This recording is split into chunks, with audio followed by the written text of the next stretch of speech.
Isa sa mga paboritong handa pag may selebrasyon ang mango float. At sa pagsalubong sa 2026, kanya-kanyang paandar ang mga netizen. Yan ang pampagood vibes ni JP Soriano. Taon-taon na lang, paunahang sumusugod ang ating mga kababayan sa mga pamilihan para bumili ng isang klasing biskwit na madalas pa nga ay ubusan. Samahan yan ng mangga, all-purpose cream at gatas. All set na para gumawa na ngayon tila staple ng medianoche, ang mango float. At this year, game face on na naman ang marami na parabang may mango float making contest. Kanya-kanya ngang lapag ang ating mga kapuso ng kanilang entries bago ang deadline noong December 31. Isang slice nga riyan, yung sa may bandang Samar. Ay teka, parang okay din pala yung sa may bandang Pangasinan. Itong entry kasi korteng Philippine map ang topping. Sunin na natin ang Visayas. Okay. Heto namang entry, sakto ang tema sa bagong taon.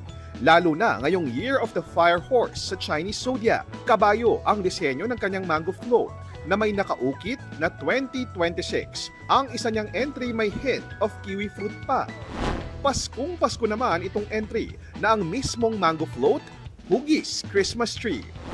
Hitting two birds with one stone, itong isang peg na ginawang isa ang mango float at ang isa pang holiday staple na fruit salad.